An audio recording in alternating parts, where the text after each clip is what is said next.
inama y'abaminisitiri ntabwo dushaka ubukwe buba nona sibyo mana ntiryaniza abanambaye impeta nanje nta nubwo ndanabona n'umuntu wantungwenge ku isi no mwe. Nibyo koko imyaka kuri bo ni nk'inda ku mutindi ndetse kandi uburanga ndetse n'igikundiro nabyo barabifite, ariko ushobora kwibaza ngo kubera iki biyemeje kutarushinga. Mu bihe byatambutse twagiye twumva ibyamamare bibana n'abakunzi babyo mu Rwanda ndetse no hanze yarwo, gusa mu minsi mike ukumva ngo gatanya zasarishije, yewe ngo ibi ni bimwe mu ntandaro yo gutandukana bakagabana ibyo batunze 100%, buri wese agatwara 50%, kandi wenda umwe mu bakundanye nta kintu na kimwe yazanye, na kamambiri yambara ariyo yaguriwe ageze muri urwo rugo. Kuri uyu munsi rero tukaba twabateguriye urutonde rw'ibyamamare 10 bidakozwa ijambo gushaka mu matwi yabyo.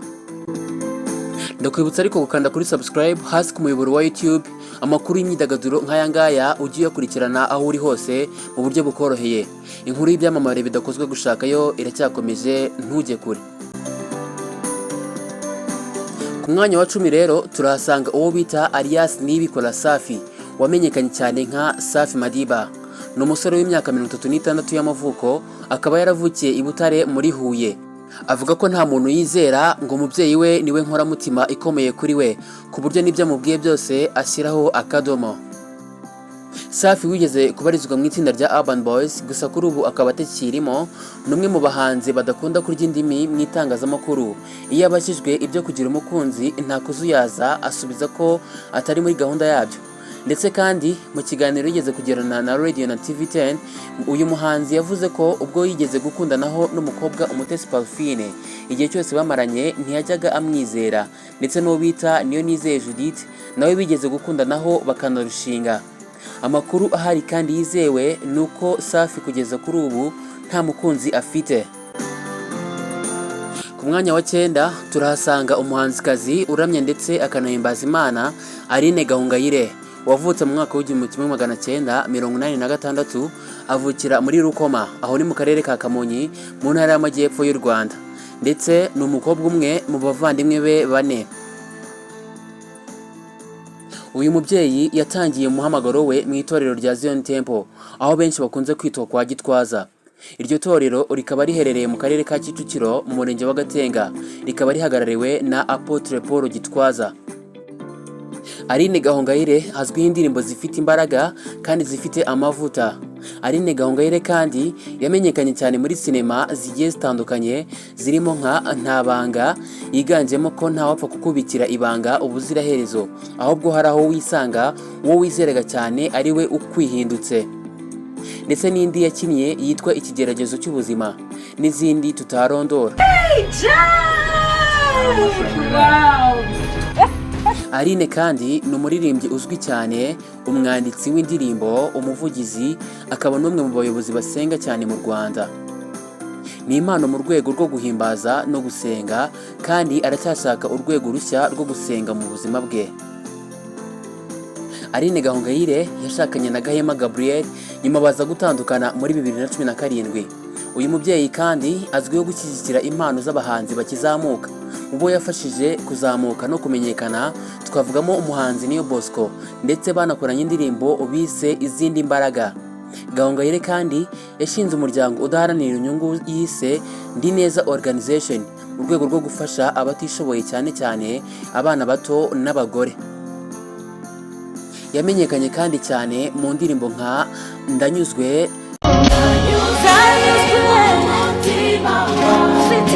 Waramishe,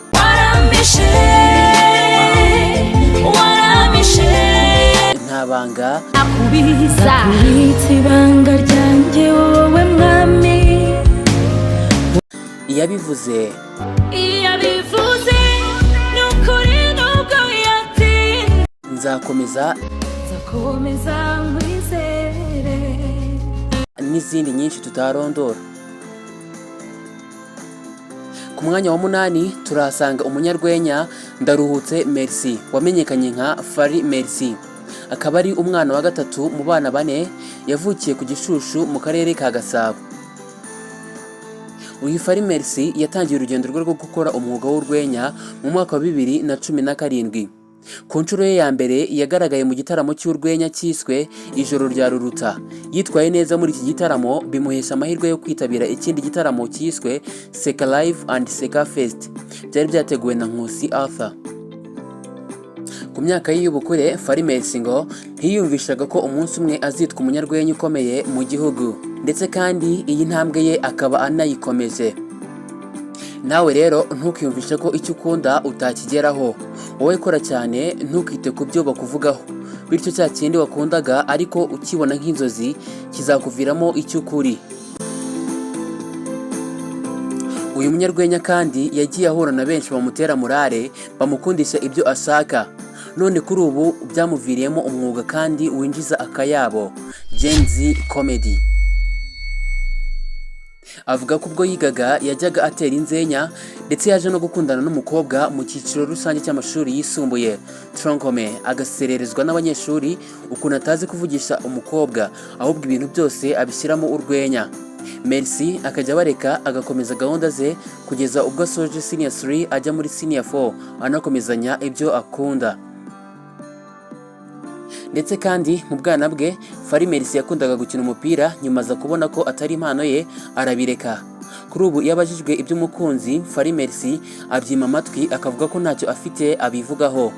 Farimerisi ni umuntu uhagaze neza mu rwenya nyarwanda, aho atumira ibyamamare bitandukanye birimo Dr Nsabi, Inkirigito Clement n'abandi benshi muri Gen Z comedy. Ku mwanya wa 7 turahasanga umukobwa uzi kuvanga ibijyanye n'imiziki mu birori bigiye bitandukanye, Gateka Esther Briane, wamenyekanye cyane nka DJ Briane. DJ Briane yavukiye mu gihugu cya Kenya, gusa kuri ubu akaba atuye mu Rwanda, ahantu hamaze igihe kinini, ni naho akorera ibikorwa bye bya buri munsi. Ni umubyeyi w'umwana umwe, ndetse kandi uyu Briane yatsinze mu irushanwa rya The Choice Award. Avuga ko atabayeho mu buzima bwiza akiri umwana, bikaba ari byo byamuhaye kuba akunda kandi akita ku bana cyane kugira ngo nabo batazabaho nabi. Avuga ko yubaha Imana akanakunda n'abantu, ariko ababazwa n'abamufata uko atari n'abamuca intege mu byo akora. Gateka Esther Briane wahisemo kwita ku bana babayeho nabi cyane baba ku mihanda, byatumye ashinga umuryango wita ku bana bo ku mihanda wiswe Organisation La Parle Briane Fondation, ufasha abana mu buryo bwo kubasubiza mu mashuri, kubarinda inzara ndetse no kubaha icyizere cy'ejo hazaza. Akaba yita ku bana barenga 25. Mu buzima busanzwe, DJ Briane akora akazi ko kuvanga imiziki, music mixing. Yamamaye cyane mu mwaka wa 2020 ubwo hariho guma mu rugo kubera icyorezo cya COVID-19. DJ Briane yagiye akorera ku bitangazamakuru bitandukanye bya radio na televiziyo, aribyo Flash TV, Magic FM na Royal FM. DJ Briane ni umushoramari ukomeye hano mu gihugu, aho yashinze iduka ricuruza inzoga zihenze zizwi nka liqueur n'izindi zitandukanye. Kuri ubu nubwo nta mukunzi afite, ntibimubuza gukora cyane, ndetse kandi niyo abajijwe ku bijyanye nabyo asubiza ko bitari mu nshingano ze. Jambo nabo batungura bakarira, nkabona ibimyira, nkabona isese, nkumva biyari. Ku mwanya wa 6 turahasanga uwo bita Nta Pendo, wavukiye mu gihugu cya Uganda ahasaga mu mwaka w'1986. Gusa kuri ubu akaba abarizwa mu Rwanda, ari naho akorera imirimo ye itandukanye, irimo nko gukora umwuga w'ubunyamakuru, umushyushyarugamba ku mateleviziyo agiye atandukanye tuzi nka MC, DJ aribyo bizwi nko kuvanga imiziki, ikinamico, umubyinnyi, aramamaza ndetse aranashabika. Nta Pendo ufite imyaka 38 yavukiye mu gace kitwa Mengo muri Uganda. Mu kwezi kwa 8 1995 nibwo yaje mu Rwanda. Nta Pendo kandi akaba ari umwana umwe mu bana 7 bavutse ku babyeyi, ise yitwa Cyprien Mabuka, nyina akitwa Apofia Mukamabuka. Ubwo yaburaga se yahise afata inshingano z'urugo, akomeza gufasha nyina kurera abana, ariko baba kwa nyirakuru. Pendo kandi yagiranye urukundo na Ndanda Alphonse, bibarukana abana 2 aribo Tiran wavutse muri 2017 na Ryan wavutse muri 2018. nyuma aha ariko baje gutandukana ashakana na Alphonse Ndaba wakiniraga Rayon Sport babyarana umwana umwe nawe nyuma baza gutandukana. Anita Pendo asigarana inshingano zo kubitaho Bose ari nayo ntandaro ye yo kumva ko nta wundi mugabo yakwizera. Anita Pendo yagiye agaragara mu marushanwa agiye atandukanye ya Primus Guma Guma Superstar RMC muri 2014, 2015, 2016 no mu yindi myaka igiye itandukanye. Uyu mubyeyi ni umunyamurava nawe wamwigiraho byinshi. Ku mwanya wa gatanu turasanga umukinnyi wa sinema nyarwanda wabigize umwuga ndetse akaba n'umubyinnyi mu bitaramo bitandukanye, Benimana Ramadhan wamenyekanye nka Bamenya.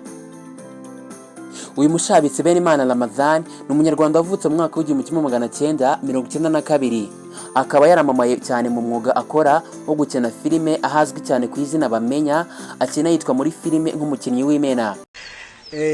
Uburundi kuri airport ndimo ndareba ayo makontineri yari yasigaye inyuma abiri. Uri ku kibuga cy'indege? None mite nkora icyo bita transfer money. Ndetse akaba n'umukinnyi ukunzwe mu Rwanda aho bigenda binagaragarira mu bihembo bitandukanye agenda ahabwa. Urugero mu mwaka wa 2021 yawutangiye ahagaze neza cyane ko ari mu bakinnyi ba filime 5 bakunzwe mu Rwanda mu cyiciro cy'abagabo. Uyu Bamenya kandi yakunze kugaragara muri filime nyinshi zitandukanye zakunzwe na benshi mu Rwanda, harimo Nkuba, Ingurane y'Ubusugi, Catherine n'izindi tutarondora. Akaba kandi yaranabaye umunyamakuru w'igitangazamakuru Flash TV mu kiganiro cyitwaga Taxi Moto, aho yari kumwe n'uwo bita Isimbi nawe w'umukinnyi wa sinema nyarwanda. Mu kiganiro yigeze gukorana n'ikinyamakuru Isimbi TV, Bamenya w'imyaka 32 ari nawe wahimbye filime ya Bamenya series, ahamya ko nubwo yakiyemeza gukora ubukwe ariko atarahitamo uwo bazabana. Ngo baba bahari ari benshi ku buryo utahita umwemeza cyane ko n'abasezeranye batandukana. Aya ni amagambo yigeze kuvuga aganira na Isimbi TV muri 2022. Gusa amakuru ahari ubu ngubu nuko nta mukunzi Bamenya afite. Ku mwanya wa 4 turahasanga umuhanzi watwaye imitima ya benshi cyane cyane abakobwa, Ruhumuriza James wamenyekanye cyane mu ndirimbo nyinshi zitandukanye nka King James. Urukundo hiri umutima hamwe, ingwe ikurira abana ikakurusha kurakara. Uyu muhanzi afite impano idasanzwe aho ijwi rye n'imitoma agera mu myandikire y'indirimbo ze byayogoje benshi mu Rwanda. Uyu muhanzi wavutse muri Mata 1990 ni mwene Consolati Kazizi na Isaac muri hano. Ni umuririmbyi w'injyana ya R&B n'izindi zishamikiyeho nka Zouk na Pop. Ndetse kandi uyu mugabo yaje gutwara ibihembo bitandukanye birimo icyakunzwe na benshi Primus Guma Guma Superstar 2012 cyangwa se PGGSS 2012. Ruhumuriza James cyangwa se King James yatangiye ubuhanzi bwe muri 2006 ubwo yari mu mashuri yisumbuye. Indirimbo ye ya mbere yayise Intinyi ayisohora mu mwaka wa 2009. Amashuri ye yisumbuye yayize mu kigo cya APEC Rugunga aho yarangirije mu mwaka wa 2010. Ku itariki ya 24 Ukuboza 2010 nibwo uyu muhanzi King James yashyize hanze alubumu ye ya mbere maze ayita Umugisha. Iyi alubumu ye iriho indirimbo zakunzwe cyane nka Umugisha, Umugisha, umugisha, Kuko Turi Kumwe, Naratomboye, naratomboye, naratomboye, naratomboye n'izindi nyinshi. King James kandi ni umwe mu bagize iterambere rifatika mu bikorwa byabo. Kuri ubu kandi uyu muhanzi afite inzu igaragara ya etage ku Ruyenzi muri Kamonyi, kandi akaba anafite alimentation ikomeye mu mujyi wa Kigali. Ku itariki ya 10 Ukuboza 2011 yamuritse alubumu ye ya kabiri yise Umuvandimwe, ayimurika mu ntara y'Amajyepfo muri Kaminuza Nkuru y'u Rwanda ku itariki ya 13 Mutarama 2012. Iyi alubumu ye iriho indirimbo zakunzwe cyane nka Narashize, Birandenga, Ese Warikiniraga n'izindi nyinshi tutarondora. King James yavutse mu mwaka w'igihumbi kimwe magana cyenda mirongo icyenda i Nyamirambo ahazwi nka Cosmos mu mujyi wa Kigali, aho abana n'ababyeyi be bitandukanye cyane n'iby'abandi bahanzi tumenyereyeho kwibana mu mazu ghetto. Umukobwa wigeze gukundana na King James ni umuhanzikazi Butera Knowless, nyuma baza gutandukana ku mpamvu atashatse gutangaza, ari nacyo cyatumye ahimba indirimbo Parapara. Kucyuzana parapara parapara parapara mu rukundo ntihaba parapara. Amabanga yihariye kandi ngo harimo ko mu buzima bwe akora umuziki gusa, ari nawo akuramo amafaranga yo kwibeshaho mu buzima bwe bwa buri munsi. Azwiho kubyuka atinze nka 3:30 cyangwa se 4 z'amanywa nibwo ava mu buriri. King James akunda kwirirwa mu rugo, iyo abyutse aritunganya akicara akareba televiziyo, cyane cyane ibiganiro by'imikino n'umuziki mu gihe ategereje amafunguro ye ya kumanywa. Akunda kunywa amazi, ntajya anywa inzoga, dore ko ari n'umwana wakuriye mu rugo rukunda gusenga, yewe ngo n'icyitwa itabi ntazi uko rimera kuko ntiyigeze arinywa. Uyu muhanzi kandi ngo ntakunda utubari kuko iyo atagiye muri gahunda zo gutanga ikiganiro interview agorobereza mu rugo yirebera filime n'imiziki anaganira n'umuryango we. Ikindi buriya ngo King James mu binyobwa yinywera akunda kwinywera imivinyo. King James ni wa muntu uhora utuje niyo ari mu bandi, mbese ahora ameze nk'umuntu ufite icyo ari gutekerezaho. Ikindi ngo buriya yikundira abakobwa b'inzobe kurusha b'ibikara. King James ngo nubwo afite ababyeyi be bombi babiri, buriya ngo akunda nyina cyane kuruta uko akunda se. Ku mwanya wa gatatu turasanga umuhanzi, umunyamakuru ndetse n'umubyinnyi mu bitaramo bitandukanye, Kayigi Andy Dick Fred, wamenyekanye cyane nka Andy Bumuntu. Ku myaka ya 11 nibwo uyu Andy yiyumvishamo impano yo kuririmba. Uyu muhanzi ukunzwe n'abatari bake mu Rwanda no hanze yarwo, Andy Bumuntu ni umusore w'imyaka 30 y'amavuko, akaba ari n'umuvandimwe w'umuhanzi nawe wakunzwe n'abatari bake hano mu gihugu, Umutare Gabi, ubu wibereye muri Australia. Ku myaka ya 24 aho hari muri 2018 nibwo uyu muhanzi yakunzwe cyane ku ndirimbo ye yasohoye icyo gihe yitwa Mine, yarebwe cyane ndetse niyo bita On Fire yasohoye muri 2020, nayo yarakunzwe cyane ndetse irebwa n'abatari bake, n'izindi nyinshi tutabasha kuvugira rimwe. Mu buzima bwe kandi ngo nta korali yigeze aririmbamo nk'uko tubyumvana abandi bahanzi. Yarebaga uko baririmba nawe bikagenda bimuzamo. Avuga ko yagiye kuririmba ku rubyiniriro ubwo yigaga mu mashuri yisumbuye muri 2009, agenda atinyuka.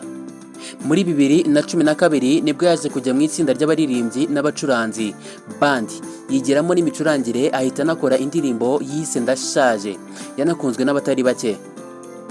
Nyuma yaho yaje kwandika indi yitwa Mukadata, yamutwaye amezi 4 no kuyitunganya mu buryo bw'amajwi n'amashusho.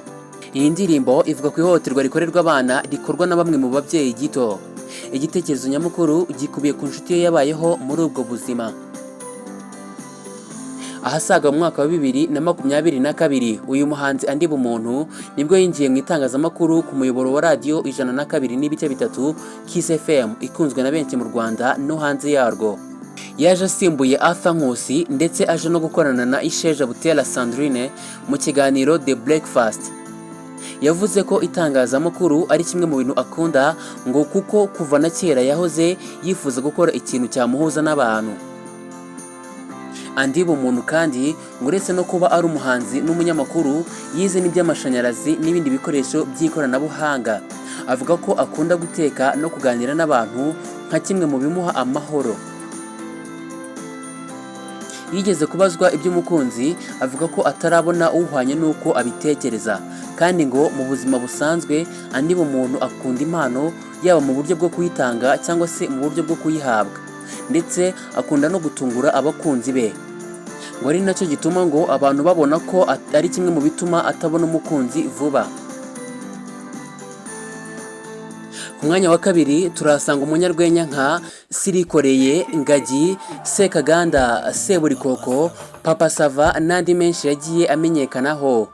Gusa amazina ye bwite ni Niyitegeka Gratien wavutse mu mwaka w'1978, akaba ari n'umukinnyi wa filime, urwenya, ikinamico ndetse no mu mirimo yihangiye harimo no kuba avuga imivugo, akaba n'umusizi w'umunyarwanda. Gratien wabyawe na Ngarukiyetasiye na Mukarusharaza Bernadette, akaba afite impamyabumenyi y'icyiciro cya kabiri cya kaminuza mu binyabuzima n'ubutabire biochimie, ndetse akaba yaranavukiye mu karere ka Rulindo. Yatangiye guhanga ibihangano bye yiga mu wa gatandatu w'amashuri abanza, nibwo yatangiye guhimba imivugo na byenda gusetsa. Ubwo yarageze mu wa kane y'amashuri yisumbuye, yakinnye ikinamico yitwa Sirikoreye, ari nawe wayanditse ndetse anayikinamo ariko yitwa. Icyo gihe yaratsinze ahembwa ku rwego rw'igihugu. Yakuze afite inzozi zo kuzambara inkweto yari igezweho muri icyo gihe yitwaga Tigana. Aza kuyambara ubwo yari yabatijwe, aha yigaga mu mwaka wa 5 w'amashuri yisumbuye. Yize amashuri y'ibyiciro rusange muri esi Rutongo, ayisumbuye ayiga muri koleji ya Rurima mu karere ka Bugesera mu ishami ry'ubunyabuzima n'ubutabire biochimie. Kaminuza ayiga muri Kiye mu ishami rya biogeo n'uburezi, akaba afite impamyabumenyi y'icyiciro cya kabiri cyahoze ari kaminuza ya Kiye, aza no kwigishamo. Mu mwaka wa 2021 ubwo gahunda ya Guma mu Rugo yari igeze kure, nibwo uyu mugabo yahise agira igitekerezo cyo gukora filime yitwa Papa Sava, azajya ageza ku bakunzi be n'abakunzi ba sinema nyarwanda. Kuri ubu Gratien uri kwinjiza atagira ingano ku mbuga nkoranyambaga, yabajijwe ibyo gushaka impamvu bitera utwatsi aryumaho. Gusa avuga ko najya gushaka azabanza akabyitondera. Gusa nyine wakwibaza ngo ni ryari, ku myaka ye irenga 45 y'amavuko. Ndakwibutsa gukanda subscribe kandi niba wishimiye n'iki kiganiro ukande kuri like, niba ubona harimo n'ubutumwa bwafasha inshuti zawe ukibasangize mu gihe tugitegereje kumva uwa mbere. Muri kumwe nanjye SUGIRA BERTRAND muri iki kiganiro. Ku mwanya wa mbere turasanga umugabo wamenyekanye cyane mu gasobanuye, Uwizeyimana Marike, wamenyekanye cyane nka Rocky Kimomo, Kirabiranya, Byose n'andi menshi. Akaba n'umuyobozi w'inzu irebera inyungu z'abahanzi Rocky Entertainment. Rocky kandi yagiye yamamariza ibigo bitandukanye birimo nka Atari Rwanda, nyuma y'abandi bakoranye nayo harimo Knowless na Nyampinga w'u Rwanda 2020 Nishimwe Naomi. Ndetse kandi muri 2019 yaje guhabwa igihembo cy'uwayize abandi mu busobanuzi, ndetse no muri 2022 aza guhabwa ikindi gihembo cyitwa Karisimbu Event Award, aho yari kumwe n'abandi bahanzi nka Rine Sano na Oda Pasi. Ni amateka maremare kuri uyu musore w'imyaka 32 y'amavuko twamuvugaho. Gusa bike muri byo ni uko ubwe yivugiye ko atazi kwinginga abakobwa, ndetse no muri filime nyinshi yagiye asobanura yumvikanishamo ko nta bukwe ateze gukora, ngo urugo rurarushya, ari naho ijambo nta gikwe arikomoza. Niba mushaka ko tuzabakorera icyegeranyo ku mateka ye byimbitse, mujye muri comment mutubwire. Uyu musore kandi wararaga amanywa na nijoro kandi akorera udufaranga duke, byaje gutuma arushaho kureba icyo yakora, cyane ko yari anafite impano mu gusetsa ndetse n'ibikabyo mu nkuru yabaga ari kuvuga. Ndakwibutsa gukanda subscribe niba wifuza kujya ubana natwe mu nkuru nk'izi z'imyidagaduro. Niba wakunze iyi nkuru kandi ukande na like, ndetse ujye no muri comment udusangize ikibazo cyangwa igitekerezo. Niba kandi hari n'icyo iyi nkuru ikwigishije ukaba ubona hari icyo yanamarira abandi, wibasangize. Mwakoze kubana nanjye SUGIRA BERTRAND muri iki kiganiro, nawe ubutaha.